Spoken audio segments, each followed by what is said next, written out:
음주운전 차량을 노려 고의로 사고를 낸 뒤 합의금을 뜯어낸 일당이 붙잡혔습니다. 이들을 피해 달아나던 음주운전자는 달아나다 사망사고까지 냈습니다. AFC 챔피언스리그 8강전이 오늘 전주에서 열립니다. 지난 시즌 한일 리그 챔피언끼리 맞붙어 축구 팬들의 관심이 높아지고 있습니다. 백제유적 세계유산 기획보도. 오늘은 익산 국립박물관의 필요성에 대해 짚어봅니다. 여러분 안녕하십니까? 8월 26일 수요일 아침 전주 MBC 뉴스투데이입니다. 음주운전 차량을 노려 고의로 사고를 낸 뒤 합의금을 뜯어낸 일당이 붙잡혔습니다. 피해자들은 교통사고가 나면 제일 먼저 현장에 가는 견인차 운전자들이었는데 이런 직업적 노하우를 엉뚱한 데 활용했습니다. 김하연 기자가 취재했습니다. 유흥가 골목길에서 나오는 차량을 기다렸다는 듯 들이받습니다. 음주 차량을 노려 일부러 낸 사고입니다. 전직 견인차 기사인 40살 지모 씨 등은 이런 식으로 53차례에 걸쳐 고의 사고를 내고 합의금으로 1억 8천만 원 상당을 뜯어냈습니다. 이들은 새벽 시간대 유흥가를 돌며 술집에서 나와 곧바로 운전대를 잡는 사람들을 뒤따라가 사고를 냈습니다. 피의자들은 견인차 기사나 보험 설계사로 10수년간 일해 사고 처리 과정을 잘 알고 있었습니다. 협박이 나오는 것이 아니죠. 얘기를 하다 보면 일단은 그분들이 약점이 있기 때문에. 피해자들은 고의 사고가 의심돼도 면허 취소는 물론 형사 합의금까지 내야 한다는 말에 돈을 내줬습니다. 나를 알고 따놓은 것 같아요. 내가 술을 한 잔 먹은 것을 알고 전에서 신고를 할까 말까 막 소매식 그런 것이 많이 해본 사람이었어요. 사기 행각은 결국 인명피해로까지 이어졌습니다.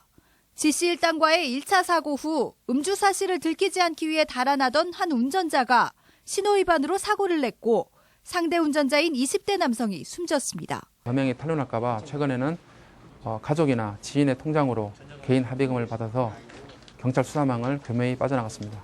경찰은 사기 등의 혐의로 지씨를 구속하고 공범 2명을 입건했습니다. MBC 뉴스 김하연입니다. AFC 챔피언스리그 우승을 노리는 전북현대가 8강전에서 만만치 않은 상대를 만났습니다. 지난해 제1리그 우승팀인 간바 오사카와 오늘 맞붙게 됐는데 닭공의 위력이 유감없이 발휘될 수 있을지 주목됩니다. 보도에 강동혁 기자입니다. 오늘 열리는 전북 현대와 간바 오사카의 AFC 챔피언스 리그 8강 1차전. 지난 시즌 한일리그 챔피언 간의 맞대결이 성사되면서 경기 전부터 축구 팬들의 관심이 고조됐습니다. 기자회견에 나선 최강희 감독은 전주에서 열리는 홈 경기인 만큼 반드시 승리하겠다며 각오를 다졌습니다. 이동국과 이근호 선수 등 팀의 강점인 공격 자원을 충분히 활용해 경기를 지배한다는 계획입니다. 그동안 준비해온 것을 다 쏟아붓고 홈 팬들한테 멋진 경기, 이길 수 있는 경기를 하도록 준비를 하겠습니다. 선수들은 상대팀에 대한 경계를 늦추지 않으면서 자신감 있게 경기를 풀어나가겠다며 전의를 다졌습니다. 8강이라는 중요한 홈 경기에서 조금은 더 훨씬 더 유리하게 갈 수 있게 좋은 경기할 수 있도록. 16강전에서 FC 서울을 꺾고 올라온 간바 오사카는 힘든 원정 경기가 될 것으로 예상하며 최선을 다하겠다고 밝혔습니다. 僕は素晴らしいチームで非常に強いチームですけど、我々のサッカーを明日のゲームはして、ぜひ勝利で日本に帰りたいなと。 K리그 팀 가운데 유일하게 8강에 오른 전북 현대가 화끈한 공격으로 한국 축구의 자존심을 세우고 다음 달 기분 좋게 일본행 비행기를 탈 수 있을지 주목됩니다. MBC 뉴스 강동엽입니다. 전주시가 2년여간 공을 들인 국가대표 배드민턴 전용 경기장 유치가 실패로 끝났습니다. 유치를 위한 전략이 미흡했다는 지적이 나오고 있습니다. 박찬익 기자입니다. 체육관 안이 배드민턴 열기로 가득합니다. 배드민턴은 도내에서 동호인이 2만 명에 달해 인구 비례로 볼 때 전국에서 가장 인기가 높습니다. 하지만 국제 경기를 치를 전용 경기장이 없는 전주시. 국가대표 전용 경기장 유치전에 뛰어들었지만 결국 충남 당진에게 밀리고 말았습니다. 경기를 할 때마다 그 관람석이 적어가지고 굉장히 불편했어요. 근데 이번에 경기장이 온다고 그래서 너무 좋아했는데.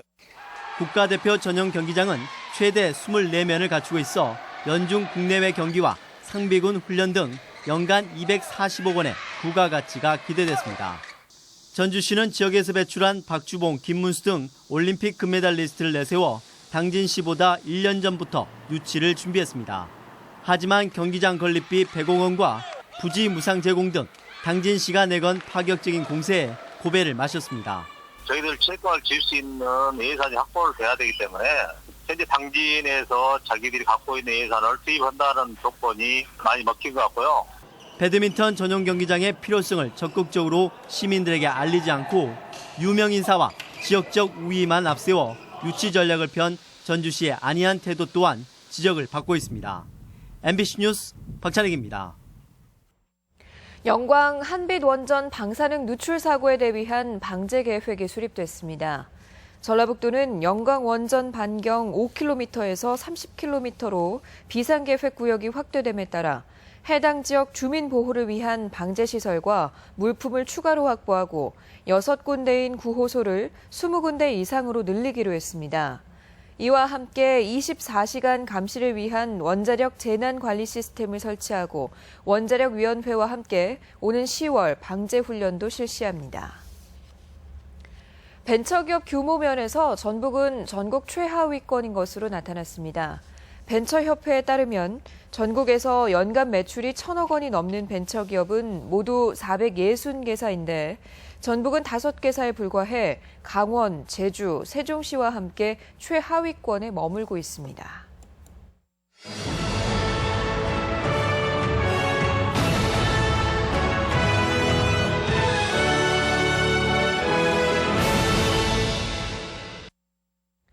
세계유산 기획보도 시간입니다. 옛 유물과 유적을 한눈에 보기 위해서는 박물관을 찾죠. 특히 익산의 백제 유적은 터만 남아 있어서 볼거리들이 풍성하지 못한데요. 거기에 변변한 국립박물관도 없고 있는 박물관도 활용도가 낮습니다. 이경희 기자가 보도합니다. 일본의 오사카 역사박물관. 2차 대전 때 폭격으로 오사카에 있던 유적들이 상당수 파괴됐지만 박물관으로 과거를 되살렸습니다. 각각의 층별로 고대에서 현대까지 시대를 구성한 오사카 박물관. 사라진 유적과 유물 대신 실물 크기로 재현된 모델과 주요 사진, 영상 등 다양한 방식으로 오사카의 1400년 역사를 경험할 수 있게 했습니다. 지배층 역사 중심이 아닌 일반인들의 삶을 위주로 재현한 것도 오사카 역사박물관의 특징입니다. 연간 30만 명이 찾고 있는 일본 대표 박물관으로 거듭나고 있습니다. 大阪市民の方はもちろん海外のお客様、特に昔から交流の深かった東アジアのお客様にも親しまれるような博物館になりたいです。 지난 2008년에 개관한 익산 왕궁류 유적전시관. 왕궁류 유적이 세계유산으로 선정된 이후에도 관람객이 거의 없습니다. 인근 미륵사지 유물전시관은 그나마 나은 편이지만 부여나 공주에 비하면 증가세가 미비한 수준입니다. 얘네들 요즘 삼국유사 읽는데 뭐 무왕 얘기 이런 거 알거든요. 그래가지고 한번 왔죠. 홍보가 좀 안 돼서 그런지 사람들이 너무 없고요. 국보급 유물들은 모두 타지에 있는 실정. 왕궁리 5층 석탑의 사리정엄함은 전주 국립박물관에 보관 중이고 2009년 출토된 미륵사 석탑의 국보급 사리정엄은 문화재청에서 대여를 해 전시를 하는 실정입니다. 경주, 공주, 부여, 익산 등 우리나라 4대 고도 중 국립박물관이 없는 곳은 익산이 유일하고 그나마 있는 소규모 박물관은 예산과 관심의 사각지대에 있습니다. 정부에서 이미 국립박물관을 지키로 사실상 약속을 했고요. 다만 이제 그 예산 같은 것도 이제 내년에는 공식적으로 편성이 되리라고 봅니다. 사라진 과거를 현재의 방식으로 되살린 오사카 박물관은 우리 지역 박물관들을 어떻게 채워나가야 할지 과제를 던지고 있습니다. MBC 뉴스 이경입니다. 농축수산 가공식품들의 품질과 상품성을 평가받는 품평회가 열렸습니다. 이른바 6차 산업 제품들이 눈길을 끌면서 소득 사업화의 전망을 밝게 해줬습니다. 이몽진 기자입니다. 아침에 만들어진 신선한 고농축 요구르트 맛에 소비자들이 발길을 멈춥니다. 발효 장인이 빚은 감식초는 수십 년 전통을 자랑합니다. 울금과 돼지 감자가 주 성분인 상품들도 인기리에 효능이 타진됐습니다. 전라북도와 농협이 도내에서 생산된 6차 산업 제품들을 한자리에 모아 품평회를 열었습니다. 50여 개 업체에서 내놓은 180여 품목을 심사위원들이 평가했습니다. 업체들은 고품질의 제품을 생산하고도 홍보와 유통에는 고충이 크다고 하소연합니다. 수수료를 많이 요구를 하세요. 그러다 보니까 이게 금액적으로 조금 맞지 않는 부분이 있어서. 자본력이 부족한 업체들이어서 대기업 제품과는 포장부터 상당한 차이가 있다는 평가도 나왔습니다. 컬러라든지 아니면은 뭐 모양이라든지 뭐 제품 포장이라든지 이런 부분들이 사실은 굉장히 대기업들에 비해서는 아직은 갈 길이 좀. 이에 비해 전북에서 출시된 농산품은 청정 이미지가 강해서 일부 단점만 보완하면 경쟁력이 작지 않다는 의견도 제시됐습니다. 원재료를 좋은 제품으로 생산하기 때문에 최종 산물도 우수한 제품이고 또 타 지역보다도 품질적으로 완벽하게 관리를 해가지고. 이번 품평회에서 시장성을 인정받은 15개 제품들은 이달 말 경기도 성남에서 개최되는 추석맞이 기획전에 출품될 예정입니다. MBC 뉴스 임홍진입니다.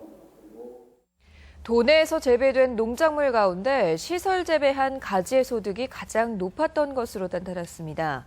전라북도 농업기술원이 지난해 도내에서 재배된 37가지 작목의 농가 소득을 조사한 결과 시설 재배 가지가 1000제곱미터에 15,000원의 소득을 올려 가장 높았고 촉성 재배 딸기가 12,000원으로 뒤를 이었습니다.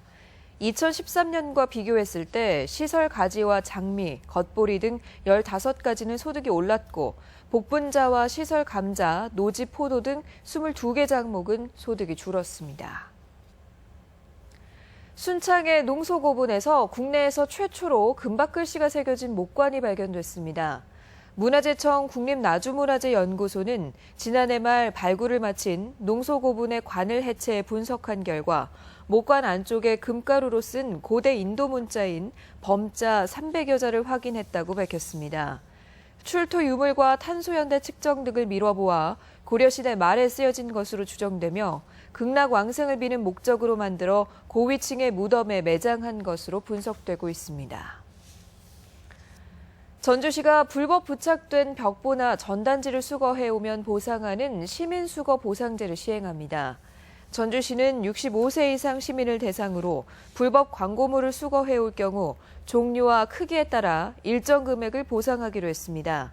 수거 대상 광고물은 전신주나 변압기암, 건물 외벽에 붙은 벽보, 거리에 버려진 명암형 광고물과 전단지로 매주 1인당 5만 원까지 보상됩니다.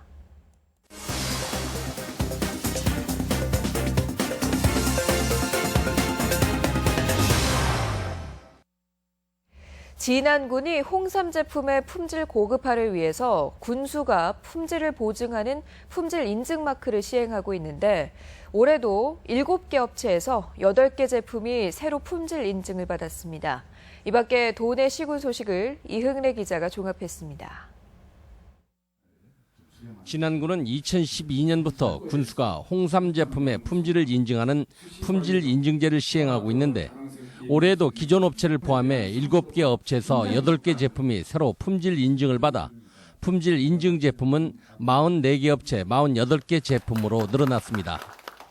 진안군에는 현재 120여 개 업체에서 홍삼 제품을 생산하고 있는데 홍삼 연구소의 성분 검사와 사업장 현장 점검을 통해 품질 인증 업체를 더욱 확대할 계획입니다. 100% 진안 고원 진안삼으로 국내뿐만 아니라 해외 시장에서도 품질의 고급화와 시장 경쟁력을 확보해 나가도록 하겠습니다. 29일부터 개막되는 제19회 무주 반딧불 축제를 앞두고 무주군이 자원봉사자 발대식을 열어 성공적인 축제를 다짐했습니다. 이번 발대식에는 200여 명의 자원봉사자들이 참가해 대한민국 대표 환경축제인 반딧불 축제 성공 개최와 함께 청정 무주를 알리는 데 최선을 다할 것을 다짐했습니다. 순창군이 전국 제1의 당뇨 치유 메카로 부상하기 위해 만성질환 치유촌을 조성하는 등 당뇨 클러스터를 구축합니다. 이를 위해 당뇨 학교를 운영하고 혈당 체크 관리 시스템 구축, 당뇨 식단 개발, 당뇨 식당 운영 등 12개 분야로 나누어 당뇨 클러스터를 체계화할 계획입니다. 지난해 겨울부터 올 봄 사이 임실 치즈 테마파크와 임실 경찰서 등을 무대로 촬영된 영화 취해법권의 시사회가 임실군청 문화광자실에서 열렸습니다. 이번 시사회는 최 다니엘과 장광, 이문경 등 주연 배우와 신동엽 감독 등이 참석했는데 영화 취해법권은 내일부터 전국에서 일제히 개봉됩니다. MBC 뉴스 이웅래입니다. 이어서 우리 지역의 각종 문화 행사 소식을 안내해드립니다. 국립민속국악원은 오늘 남원 사랑의 광장 야외 무대에서 광복 70주년 특별 공연을 선보입니다. 군산 예술의 전당은 오늘 문화가 있는 날을 맞아 야외 광장에서 탭댄스와 비보잉 무료 공연을 엽니다. 연주자와 관객이 하나 되는 하우스 콘서트가 오늘 고창 문화의 전당에서 열립니다. 초등학교 선생님들로 구성된 타악 연주단 한마루의 정기 연주회가 모레 전주 전통문화관에서 있습니다. 교동 아트미술관은 고 하상용 유작전을 다음 달 6일까지 전시합니다. 남원시는 오늘 예가람길 구군청사 일원에서 문화가 있는 날 행사를 진행합니다. 지역에서 활동하는 영화감독과 관객이 만나는 자리가 오늘 전주 디지털 독립영화관에서 있습니다. 국립무형유산원은 오늘 김대균 줄타기 예능 보유자와 함께하는 무형유산 아카데미 강좌를 진행합니다. 부안군은 오늘 읍내 물의거리에서 소통체험 한마당을 운영합니다.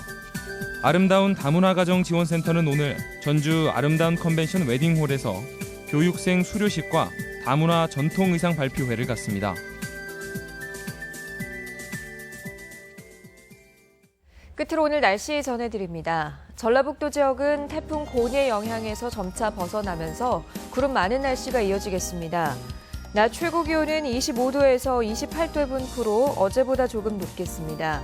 바다 물결은 서해남부 전해상에서 0.5에서 2.5m로 일겠습니다.